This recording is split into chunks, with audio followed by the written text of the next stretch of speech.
Artificial intelligence is everywhere. It's managing our social media feeds, the devices in our homes, our online shopping, the way we get our news, really the way we live each and every day. It's influencing all of us, including our children and teens, who are destined to live with more and more artificial intelligence as the years pass. In his new book, The Age of AI, Jason Thacker helps us see artificial intelligence's impact on our bodies, sexuality, work, warfare, economics, medicine, parenting, and privacy. Join us as we talk to Jason Thacker about how parents and kids can navigate the age of AI to the glory of God in ways that don't compromise our human dignity on this episode of Youth Culture Matters.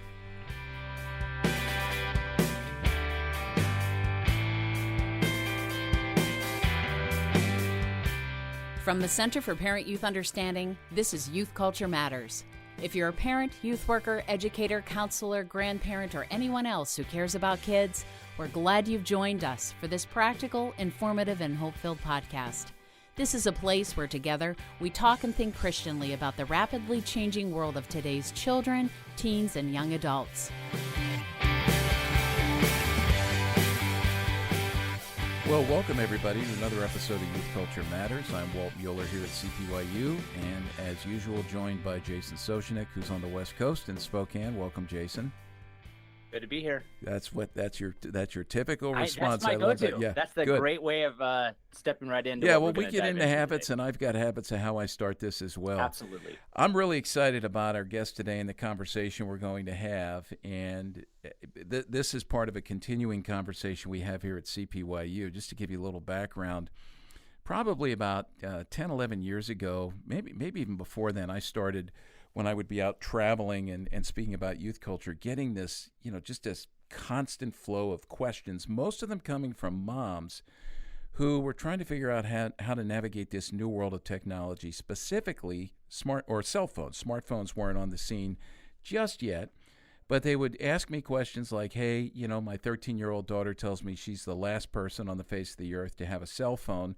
When should I allow her to get a cell phone? And I would answer honestly and say, hey, I don't know.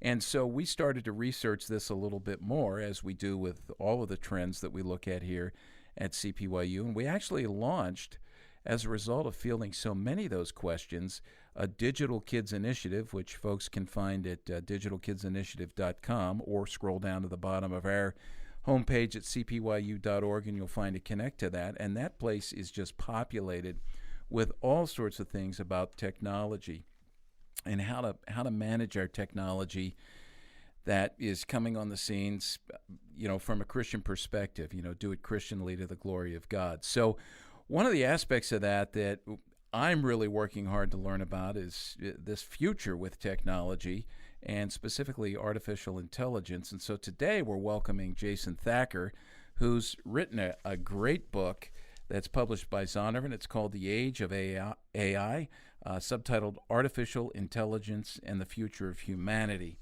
And Jason is joining us, I believe, from a closet in the Nashville area. Is that right, Jason? That's right. Yeah. I love my fancy studio over here in Nashville. And I love with COVID how we all get into these interesting situations and places. But it's wonderful. The good gift of technology is allowing us to have this conversation and for folks to be able to listen into it today. And Jason is working with the Ethics and Religious Liberty Commission. What he's doing specifically there, he's the chair of research in technology ethics. So he gets to talk about these things and write about these things all day. So we're glad you're here, Jason. And I want to jump into this just to get a little bit of some understanding. First, your story. What is it that prompted your interest in this and your passion for looking at technology from a Christian perspective? Well, I think that's a great way to start off. And first, I'd say thank you for having me. It's a joy to be with you guys, and I really appreciate a lot of the resources that you guys put out. And they're very helpful for the church in helping to encounter a lot of these and engage a lot of these really pressing issues like technology, like we're talking about. But for me, I grew up surrounded by technology, and I'm a little young to say that because my father worked for a Fortune 500 tech company most of my early childhood up until I was kind of a early teen.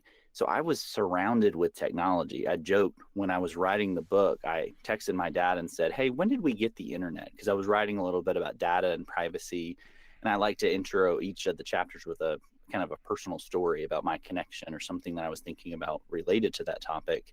And I asked him, and he said, "Oh, probably like 1986." And I said, "What? That the internet wasn't even out at 1986." He's like, "Yeah, but I was actually connected to the local Air Force base because we were doing packet swapping, and like I was the early days of the internet." And so I was laughing. But we had internet from the very beginning, and we had computer parts. And I remember my dad coming in with huge bags of copier parts and computer boards and motherboards and things, and dumping it out on the floor of our living room. And me and my sister would build robots. And I put quotes around that because they didn't move, they didn't do anything. They just looked cool, and we were having fun with it. So I was always very familiar with technology, specifically the hardware side. I became a believer when I was actually 18. I kind of grew up in and out of the church. I really did not understand the gospel. I thought it was just be a good person and yeah, Jesus is alive, but it didn't really mean anything to me until I was 18. Understand my need for a savior, the depth of my sin, and how Christ had risen from the grave, as we just celebrated Easter. Jesus raising from the grave so that I could have life in him and everlasting life with the Father. And so for that, then I went in and I felt a call into ministry. And I looked and was serving my local church, went on to seminary, started studying theology, ethics, started studying a lot of these concepts, but not really in light of technology. And it wasn't until I actually came to the ERLC here in Nashville that these two worlds kind of converged. And how that happened was through reading a book called Homo Deus. It's a New York Times bestseller by an Israeli historian named Yuval Noah Harari. And Harari writes about kind of the rise of technology. He has the best subtitle, which is A Brief History of Tomorrow. I just really love that. I wish I could have coined that, but he obviously did.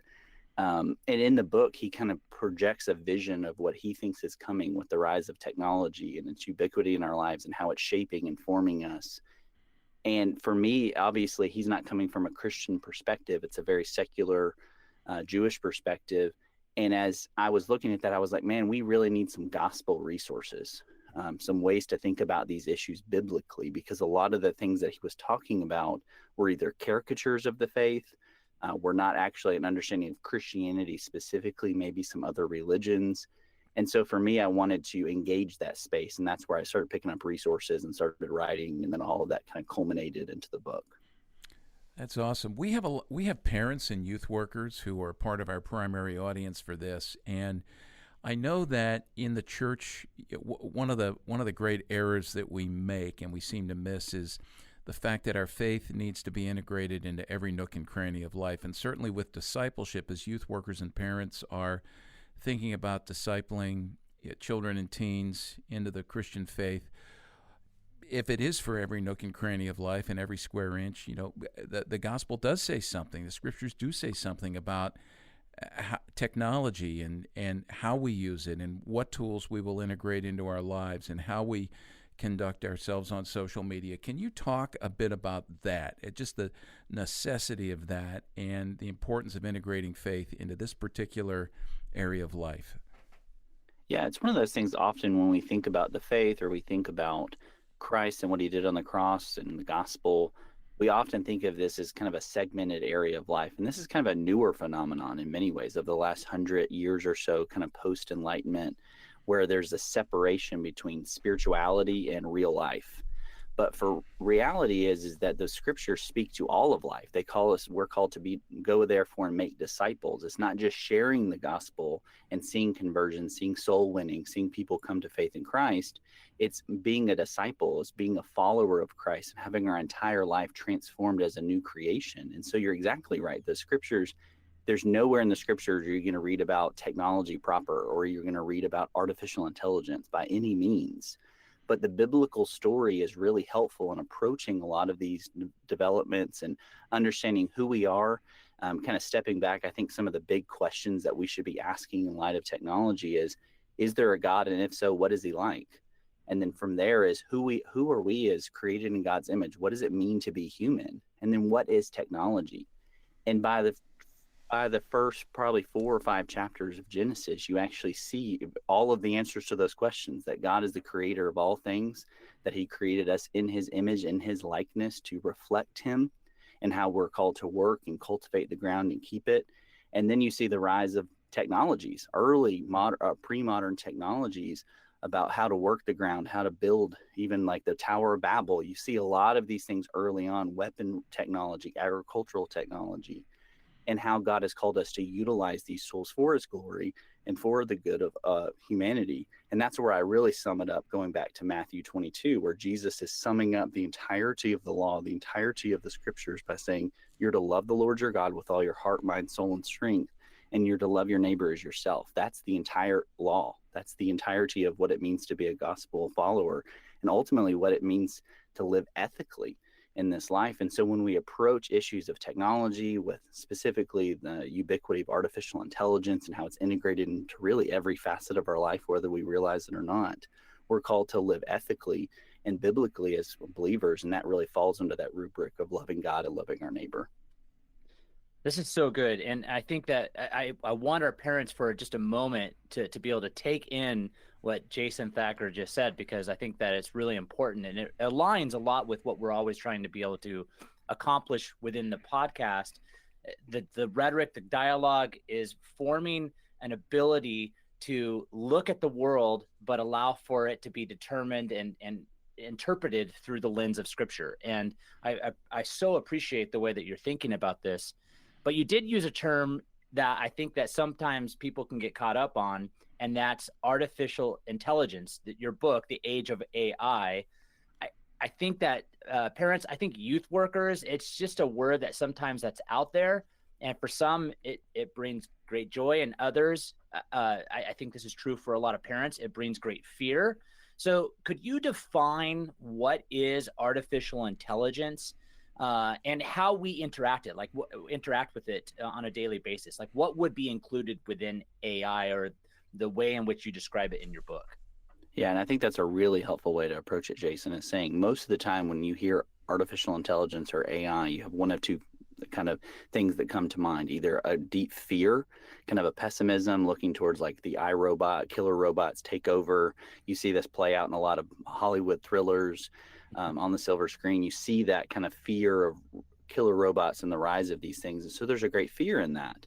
And then on the flip side, there's this kind of unbridled optimism almost of technology. If it's going to revolutionize and change our world, and maybe there are a few things bad in it, but by and large, it's just kind of, it's a good movement. We should pursue it, all of it, innovation for innovation's sake. But as Christians, we don't have to get caught up in the hype. So often when you look at our AI, or you see news stories, you see red-eyed robots, or you hear about all the glories, for us as Christians, we can step back and take a realistic look at these technologies. So AI simply is just non-biological intelligence, or the ability of a computer to make certain intelligent decisions or to think per se.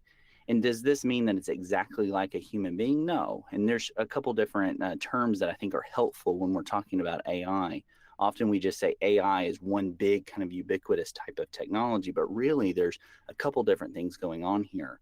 One, or you have algorithms, AI technology that's called narrow AI, which is the simple ability of a machine to do one task. It's a very narrow application of that.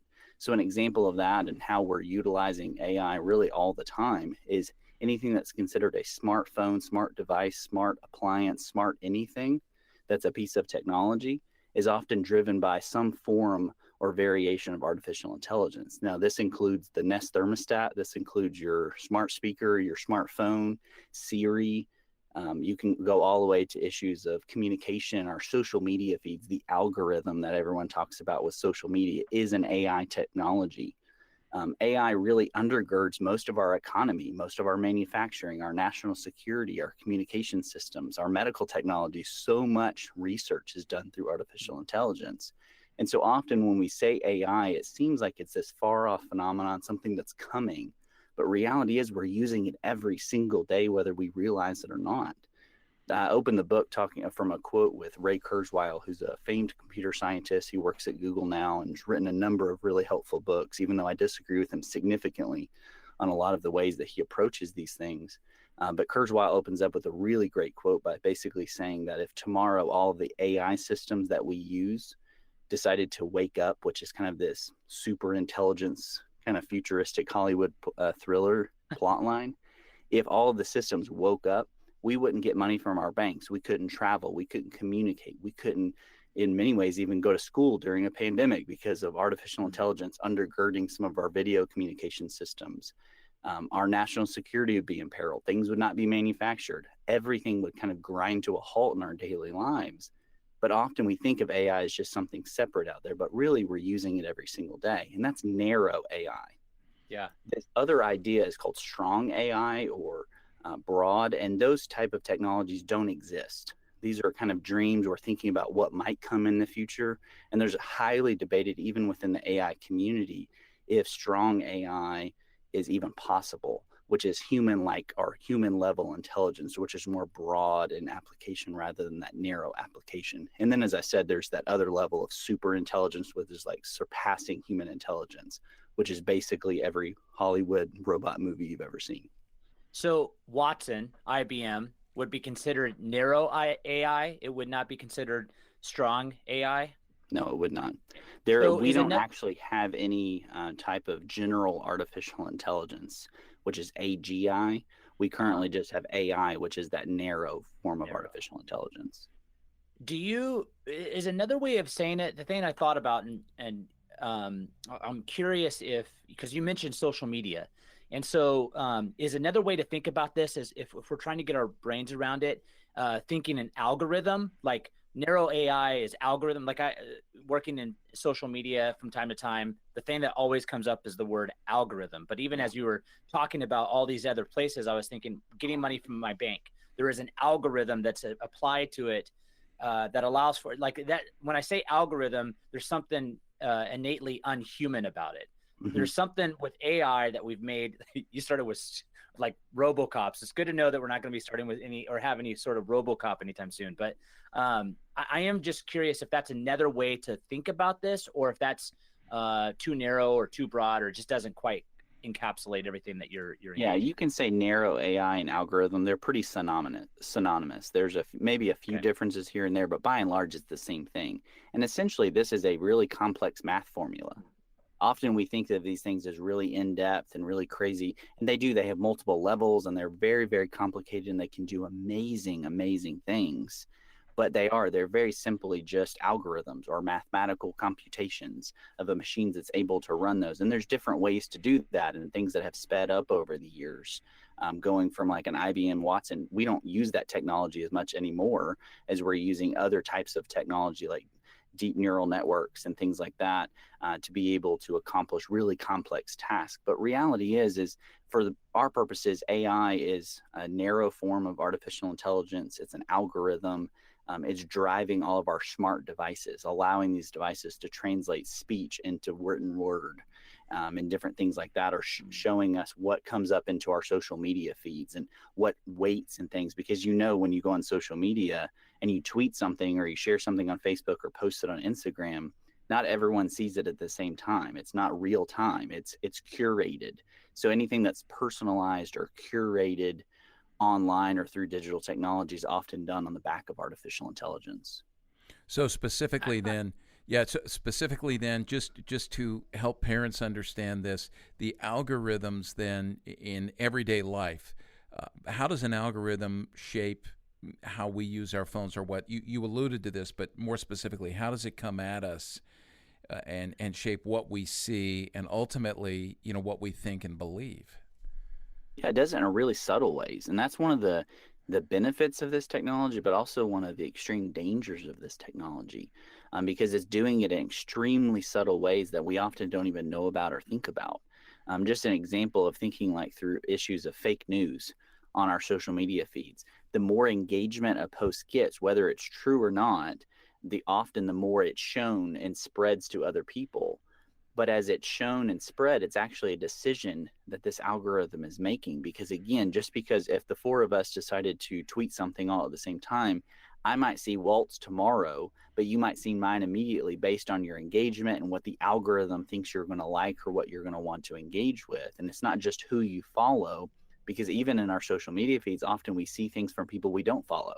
It's because the AI that the technology company has set up thinks that we'll want to see that based on our prior activity. And so all these systems are learning an immense amount about us, and they have immense amount of data and personalization in order to curate these environments to see, so we see what we want to see. So my view on social media is probably very different than Walt's and very different than Chris and Jason's. It's very, very different. We think the internet's just the internet, or social media is just it's just social media. But we live in very curated, personalized bubbles, and often that's driven on the back of artificial intelligence. This is good. This is good. We need to take a break. We'll be right back and continue our conversation with Jason Thacker.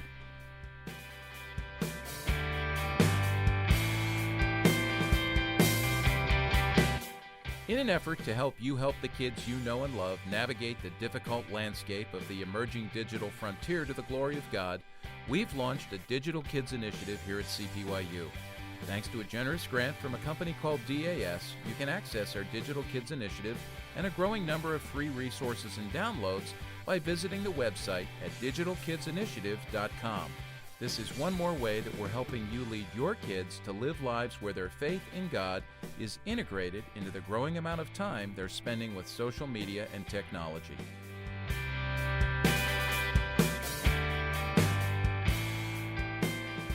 Well, welcome back, everybody, to Youth Culture Matters. We're having a conversation with Jason Thacker about his book, The Age of AI, Artificial Intelligence and the Future of Humanity, which really is a book about what many call digital discipleship. It really is getting us thinking about what it means to glorify God as technology unfolds around us. And we need to hear things like this, and this is why we have Jason on here today, and we love talking about it.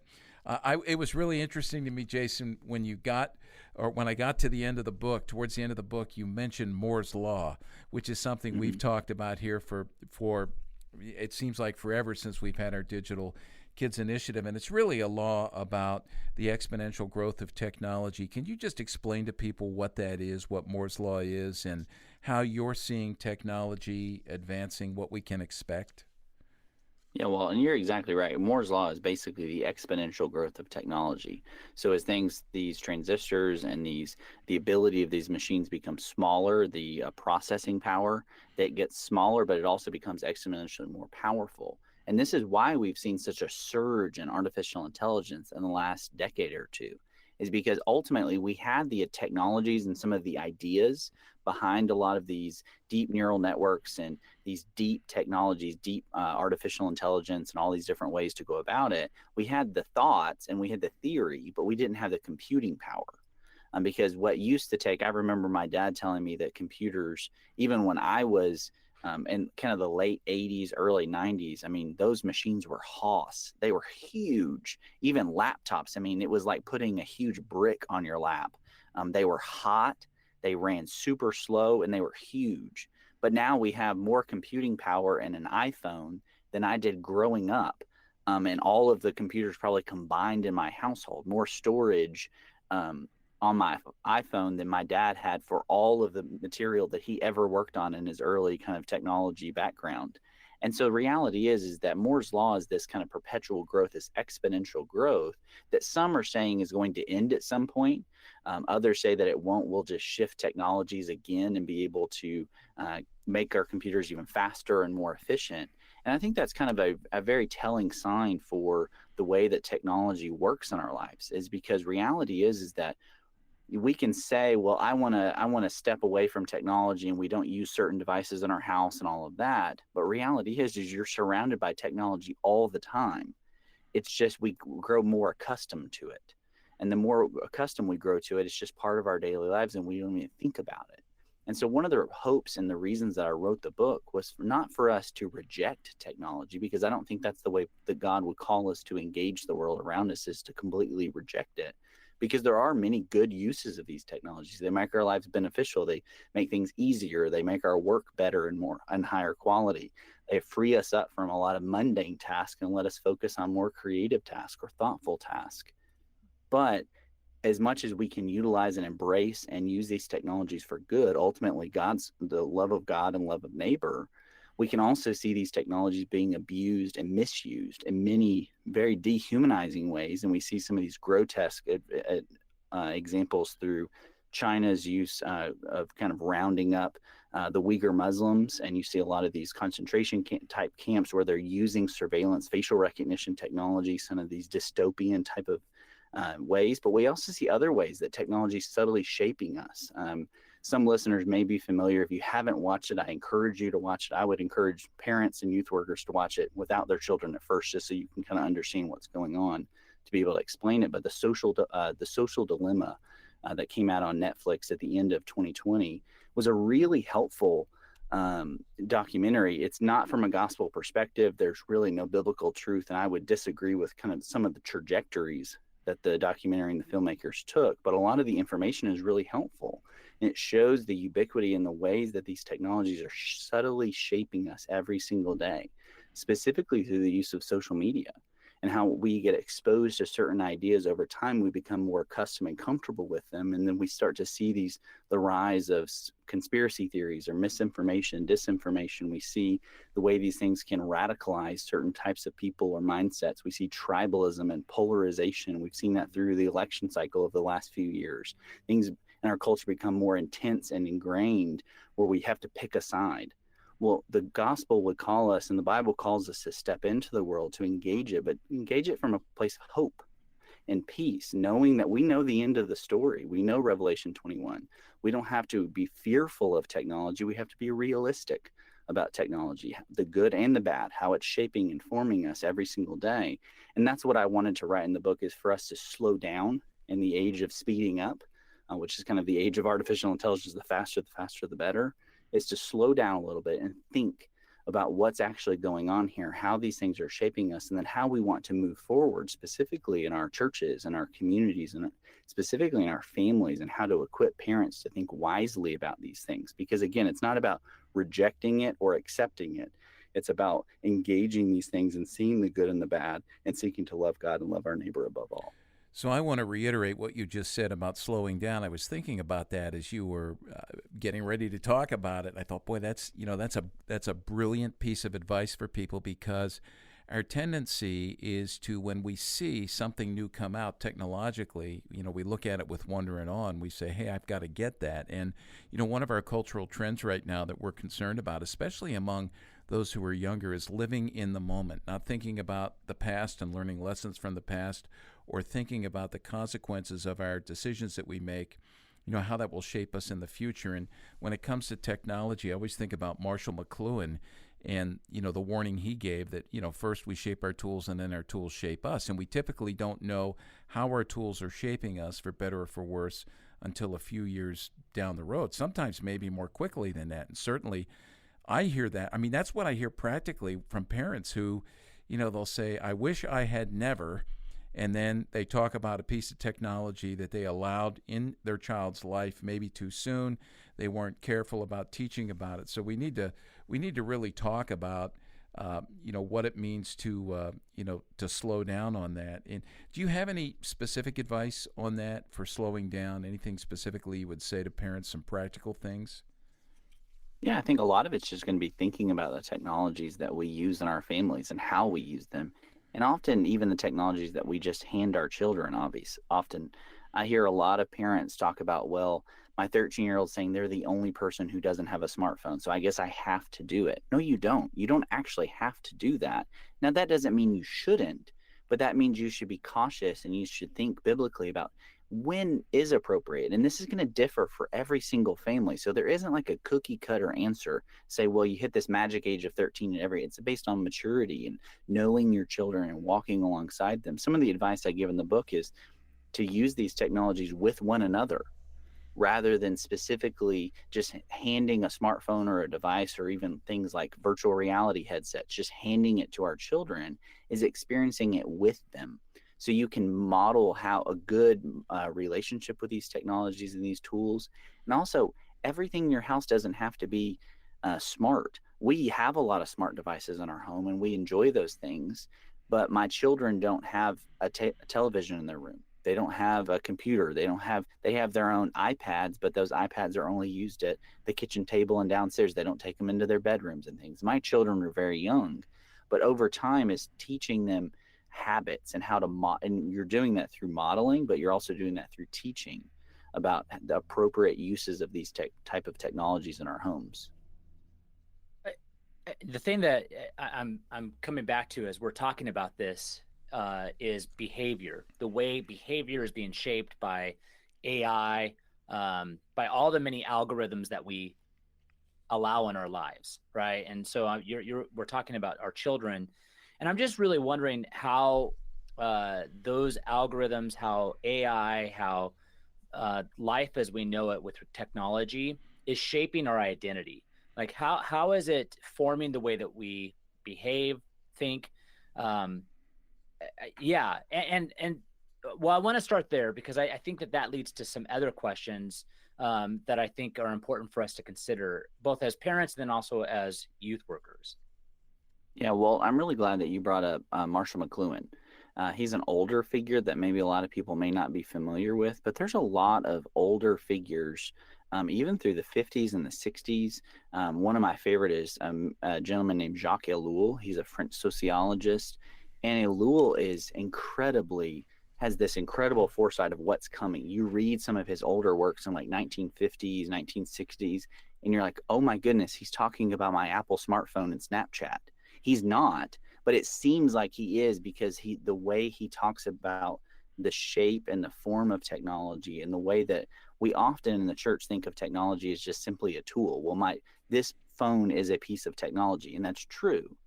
But technology is kind of a larger force. It's a larger shaping force. And so you think of a popular like smartphone, or excuse me, a smart doorbell or a Ring doorbell or something like that. We have a Nest doorbell, and we really, really enjoy it. But you think of, why do we have that piece of technology? And this is to pull from an old philosopher named Martin Heidegger. You hear about this web of relations, and he talks about this in terms of technology, is that these technologies are not just isolated tools, but they're part of a larger web of relationships. So specifically with the rise of the internet in the 90s, then you had kind of Web 2.0, the ability to sell things online and to market things. And so you had the rise of Amazon, where it was the everything store. It started out as a really cool bookstore, and then it turned into, we use Amazon for almost everything these days. But the rise of online shopping, so you see how this technology of the internet turned into online shopping, which means we started having packages delivered to our door. And the more packages we have delivered to the door, well, there was a likelihood of people coming to take those packages or not knowing that they arrived. And so what's next? So then we came up with a camera technology. So it's not just looking at these cameras and saying, well, this Nest doorbell is just a piece of technology and it's just monitoring my front porch. Is actually much larger than that. It's kind of this part of this larger web of relations. And to kind of pull an Ellulian kind of look here, Ellul would say that the technology is not just the machine, but it's actually a larger force. It's a larger shaping force. And earlier, what we talked about, this drive towards efficiency and speed, is something that Ellul picked up in the 50s, of the shaping nature of technology, is that it causes us to go faster and faster and faster, and ultimately kind of bend our will towards a machine-like way of thinking about things, thinking about life, and ultimately even thinking about our fellow man and our families, as we think of other people as just what they can give us, what use they serve in our life, rather than them being created and as embodied image bearers of God. And so when you take this larger view of technology, it helps us to understand not only the ways that technology is shaping and forming us into many ways, very dehumanizing type of ways, to think of other people as simply machines, as simply tools or simply bodies, but to start to treat them that way. And it also shapes the way that we view ourselves. And so that's where I go back early on in the book and talking about the kind of key fundamental questions is, who is God and who is he? And if there is a God, what is he like? The Bible is very clear about that throughout the book of Genesis, throughout the rest of the scriptures, but specifically in Genesis 1 and 2, and then how he's created us in his image and what that actually means and how that plays out. And then I think one of the greatest ways that we can live out this call to love God and love our neighbor is to love God and love our neighbor through love, as we're loving others, just seeing the dignity and the value and worth of every single human being, and prioritizing that above efficiency, above our technologies and our tools, and pursuing the love of God and love of neighbor and upholding that dignity, because so many of these tools have these subtle dehumanizing effects on how we think and treat about other human beings created in God's image. So is it fair to say the way that you're there seems to be a trajectory that can go one of two ways, that it can actually be this dynamic of we recognize God's ability within this and what's happening and be used to his glory. And then there's this other dynamic, and we become more aware of it as we become aware of the tool not being the end. But then there's also this other dynamic of there is another trajectory that kind of keeps pushing and forming. And so like I'm thinking of two very specific things. And so I wonder if you can speak into them. One is you brought up politics and how our algorithms are really determined, how you and I and Walt and Chris, we all see different things on our news feeds based upon the way that we click, engage, see, stay, whatever. And so I'm thinking of, is there ever going to be a time where, or ability that we can have some cohesiveness or ability to think? So I think in that realm, but then I think specifically, so the work I often am engaged is around sex and sexuality. I'm thinking specifically around pornography. And if we go back to if we go back to the 80s, when your dad was on the internet and I didn't even know what it was, and first exposure was always a magazine. It was 2D. It really wasn't anything. And now it's becoming, it's turned to 3D, now 4D, because now it's virtual. And there's this thing that's going to keep going until eventually we're going to have some sort of change. So I'm just wondering how we speak into those two trajectories. One is, it being used for the glory of God, and two, like this almost numbing. It feels almost numbing in the way that works. No, I think you're exactly right. And I think one of the best ways that the church can serve our communities in this time is to be countercultural. And what that actually means is that at least one day a week, probably multiple times a week, is the church gathering together. And that's one of the most difficult parts for me and my family during this pandemic, is that we're unable to gather with our local physical body of the church, the body of Christ. And so being able to do that is that reality is that 365 days a year, 7 days a week, we're being formed and shaped and discipled by technology.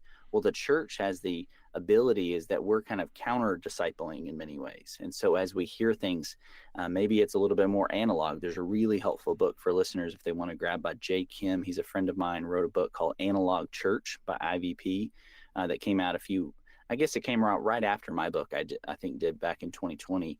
Really helpful book, kind of very thoughtful about approaching these things as an analog church and what that means, instead of just pursuing digital for digital's sake, is kind of thinking and slowing down a little bit.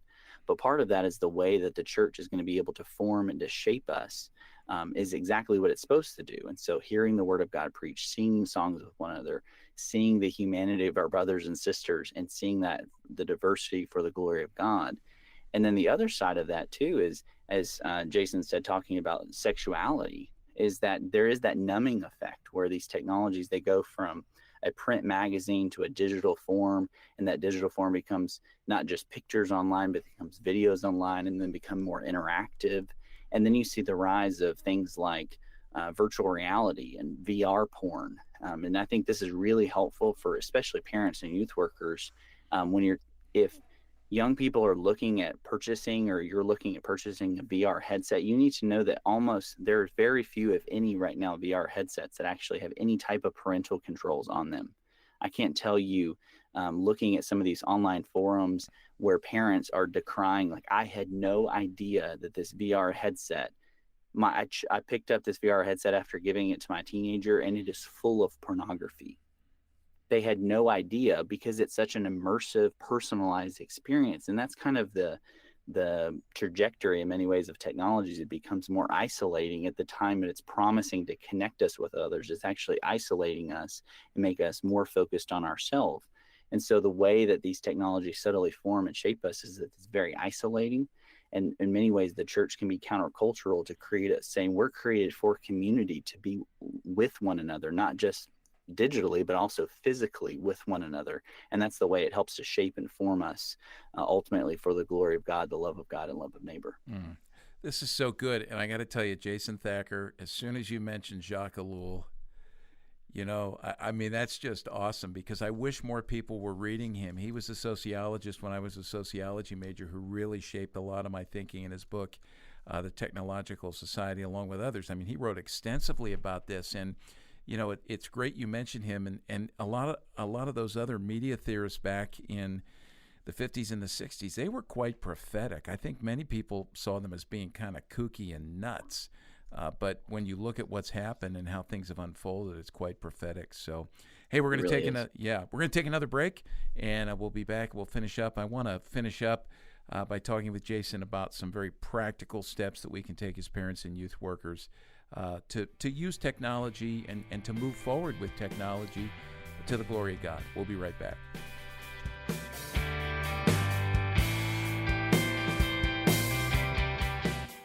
If you enjoy listening to Youth Culture Matters and would like to support the ongoing efforts of this ministry, you can do so by visiting cpyu.org/giving to make a donation. Your prayers and financial support make this podcast possible.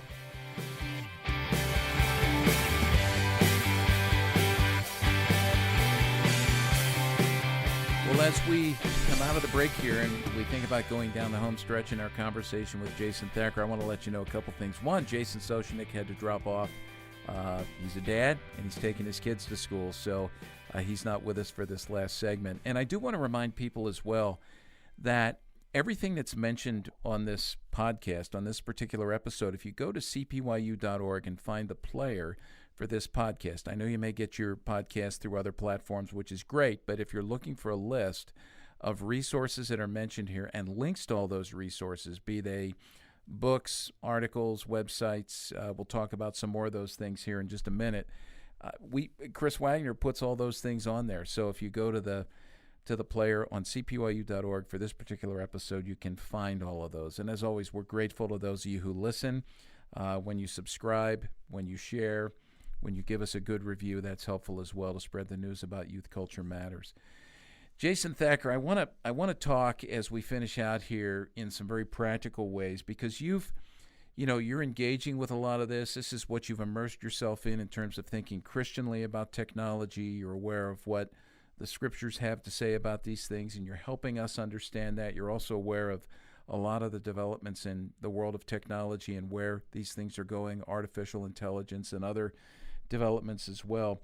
As you look forward, can you help us as parents and youth workers understand maybe some of what I would call the caution zones, places where, as you said earlier, we need to slow down. And what's at risk here is our ability to glorify God and not fall into idolatry with our tools of technology and our uses of technology, and as well, advancing our human flourishing, being fully human as God desires us to be fully human, rather than undermining our humanity and really undoing us by deforming us, I would say, or misshaping us. So just go ahead and start to share with us some of the things that are really on your mind that would help us, by waving a little bit of a caution flag and get us thinking and moving a little more slowly.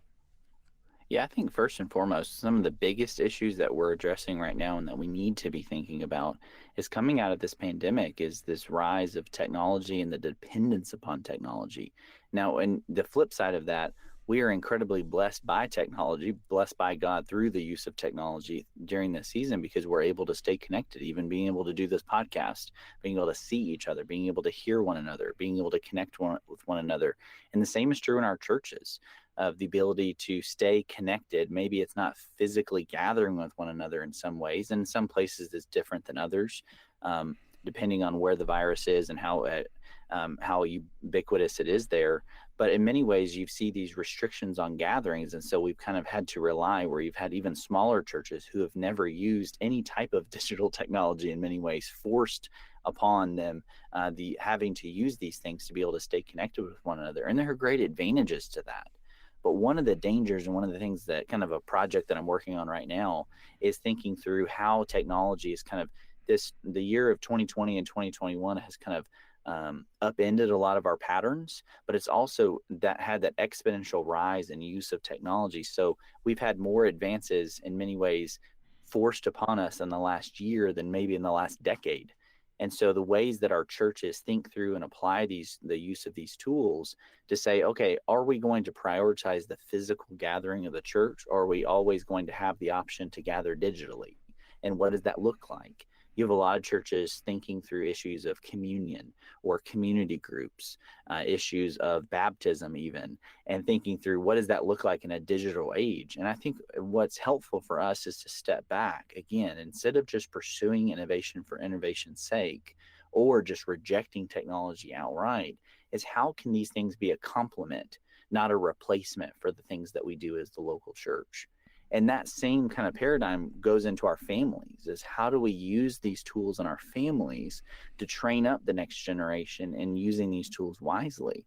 Because reality is just sheltering our children and even ourselves from these technologies, sequestering and putting them away, isn't really going to serve us well in the long term, because we're not able to turn back the dial. Not that we would want to go back to the 50s or the early 1900s, but we live in this age just as the age that God has called us to live in, which is I call the age of AI, kind of the name of the book there. But this is the age that God has called us to live in. And so it's not about accepting everything or rejecting everything. It's how do we use these things wisely? And so part of that is using biblical ethics, which often sounds like this really disconnected field of study, these crazy questions and not really knowing how to answer it. But ethics is really just discipleship. And so what are we doing in our churches? What are we doing in our families to train up the next generation to utilize these tools wisely and to be thoughtful about approaching them rather than just pursuing innovation for innovation's sake? Some other things that I think are really kind of pressing upon us or kind of fall under two things, which is kind of the rise and the influence of social media, and also the issues of digital privacy and data collection. I have a chapter on digital privacy and data collection. Social media is kind of throughout the rest of the book, but it's actually the topic of my next book that's going to be coming out with Broadman and Holman, or B&H Publishing, specifically on discernment in the digital age. I'm in the process of writing that book right now, but that's kind of on the forefront of my mind, is the ways that social media is shaping and forming us. And then what do we do about it? We live in this age of disinformation or misinformation, deep fakes, fake news, kind of raging polarization, raging tribalism, not just politically, but even culturally. And so we're seeing us segmented and divided. And it's ironic to me, because the promise of all of these social technologies was to bring us together as a global community. But really, it's separated and isolated us. And that's through, in many ways, the use of these AIs or these algorithms that have segmented off to make these personalized experiences. And so the question for the church is, how do we then approach these things from a biblical mindset? So that's a project I'm working on right now, thinking through a lot of those things. But a lot of kind of my biggest advice for folks is to slow down. And that seems like it's really trite and doesn't seem like it'd be very helpful just to say slow down. But reality is if we slow down a little bit, we might be a little bit more thoughtful about these things. And we don't have to have all of these technologies. Some things we might not adopt in our families. We might not use them. Other things we can, but we use them within reason and within caution. And we do so in community with other people, not just in our own family. But that's kind of the beauty of the local church, is that we can be challenged and pushed and with one another and ask these really hard questions and live life together in a world that is that under the promise of building these stronger and tighter communities is actually isolating us more and more. And so that's kind of the way that the church in many ways can be countercultural. And then lastly, I think a lot of it surrounds, we have a lot of fears over data privacy, data collection, what's being collected on us, how is it being collected, how is it being used? And that's where I really open up that chapter of saying what's actually going on here, how much data is actually being captured on us, what ways are these technologies and these companies using this data, and how is that not only controlling the things we see and the things we do, but even shaping the things we like. I mean, I can't tell you how many times I've been on my phone, like scrolling through Instagram, and see something I talked about the other day, but actually never Googled or searched for, but it somehow knew that. Sometimes it's a great product, and I'm like, that's fantastic. And other times I'm like, that's super creepy. How do they know that? Well, how many times have we just clicked through those user agreements and those privacy policies as fast as possible so we can get to the device? Well, we're agreeing to a lot of things. And this is kind of a larger debate in our society about the role of these technology companies, the data that they collect, and also the kind of privacy elements. Do we have a right to privacy? And that's another project that I'm working on right now, is understanding kind of a Christian and theological perspective on digital privacy and what that looks like. And so I have a number of projects in the hopper that I'm working on, but I think some of the most pressing surround privacy, specifically the rise and ubiquity of social media and how it's shaping and forming us, and then kind of that countercultural nature of the local church. I really like hearing you talk about this, because these are the kinds of things we've always said, parental awareness. You cannot respond unless you know the reality. And so I think parents, you need to be listening to what's being said here. Get this book and read it, because it will raise your awareness to the reality. I know it's a developing field, and so Jason's still in process even as he's talking about this. But and then we have a responsibility to talk about these things with our kids, because they're going to have these technologies and even more down the road, long after we're gone.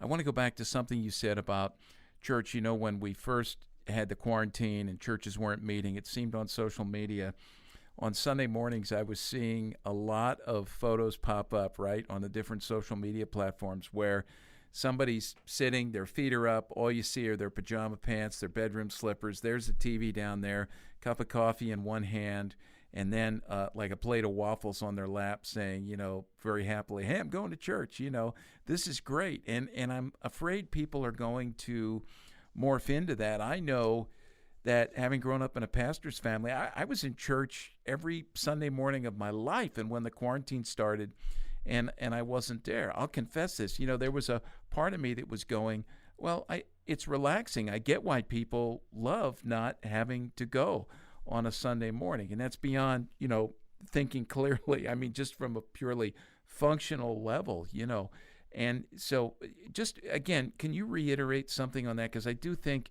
the gathering together is so important, and youth workers have been lamenting this. Their kids just want to get back together, and there's great joy when they do.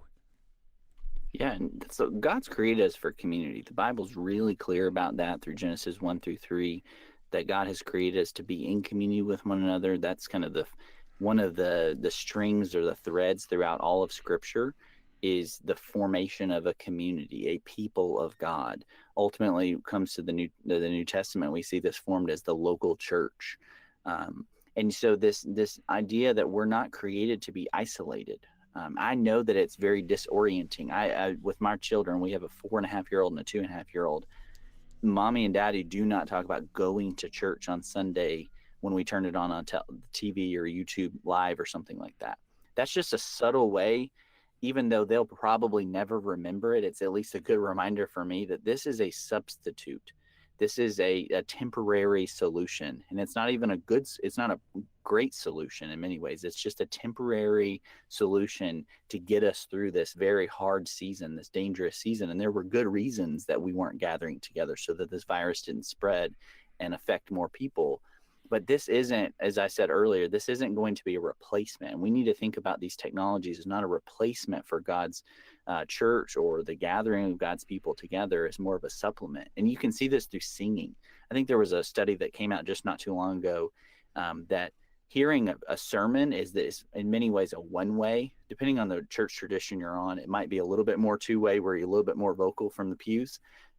But at least in my Baptist tradition, you don't see a lot of this kind of two-way street in terms of preaching. And so preaching seemed very normal to me, especially if you're in a very large church or a large gathering. You often are looking at the screen anyway. So it wasn't that huge of a difference, but singing is just weird. I don't know if you guys have experienced that, but I sing, but it's just me sometimes, and my wife is sometimes singing. My kids aren't, but I don't hear anybody, and it's just disorienting to me. There's certain things that translate well into digital spaces in terms of discipleship, in terms of teaching sometimes, information transfer and download, sharing of resources, that don't translate well. There's other things that don't translate well in terms of like singing. And I think a lot of times the sacraments or the ordinances of the local church, in terms of the Lord's Supper and baptism and things, these are created to do embodied and fleshed with one another, physically present. There's a reason for that. It's not that the scriptures call us to sing songs and spiritual songs to encourage one another. Well, we're not just doing it to sing to the Lord. We're also singing so we can hear our brothers and sisters singing alongside of us And we miss that through a lot of these digital mediated experiences. And so I think it's really helpful for the church to realize we'll utilize technology moving forward, and probably utilize more than we ever have in the past. But we need to prioritize the local physical gathering of the local church. And we can utilize these tools. For me, a lot of listeners may or may not know, but my wife we've gone through two years now of cancer treatments and chemotherapy. And so for us being able to gather digitally, and I don't even like the word gathering in that sense, but being able to gather with our local church is the best we're going to have for a little bit, because she's immunocompromised and she isn't able to gather for safety purposes. And those that are more bedridden or homebound in our communities, to be able to have that tool, to have some type of connection. You can see the really good benefits of that. But the danger becomes when this becomes an all-out replacement for something that we can do and should and are called to do together, gathered local as the local church. That's good. Boy, hey, truth be told, when we are gathered with our local church and I sing, that's disorienting to everybody around me. So I think people are happy for that. Let's finish out here. And Jason, tell us a little bit about your podcast and any other resources that we can push people to that would be helpful to them that you've put together. Yeah, obviously we have The Age of AI from Zondervan. It's my first book. It's more of a meta book. And what I mean by that is we address a number of different issues, and I try to set up kind of a biblical or theological perspective on how to engage technology. And a lot of my further work, the projects that I kind of have in the hopper right now, specifically focused on social media and privacy and the local church. Those are going to be kind of derivatives in many ways of The Age of AI, kind of working those out in more of a smaller context, more focused context. A lot of the resources that we put together, I host a weekly podcast called Weekly Tech, when I interview leaders from kind of across the spectrum in technology and ministry and cultural issues, to just address a lot of the pressing technology issues and to explain a lot of these things. Because often when we approach technology, it can become very overwhelming. It can become very complicated and confusing. And my goal on the podcast is to explain really big concepts in ways that's very approachable for parents and ministry leaders. So it's called the Weekly Tech Podcast. It comes out on Monday mornings as well. It comes out alongside the newsletter, which is designed to help people think about the big pressing technology issues of the day from a clear biblical, ethical perspective, and also to stay up to date on the latest tech news. Because we know that pastors and ministry leaders have hundreds of things going on. And so the idea of staying up to date on technology news might seem overwhelming. So I try to curate that and make it very digestible of 4 or 5 stories that kind of here are the highlights from the week that you might want to at least know about. So there's different types of resources like that. There's a number of things that we do at the ERLC. You can go to erlc.com. A number of blogs and videos and articles and podcasts and resources put together. But you can also go to my website. It's jasonthacker.com. And that's where my book, that's where all the links, it's everything I write, including the podcast and the newsletter and these future projects that I'm working on will all be announced there as well. Yeah, and I want to let people know that if they feel overwhelmed by talking about technology and they're thinking, wow, this book he's talking about, The Age of AI, might be above my ability to comprehend because I just don't have a lot of background on this.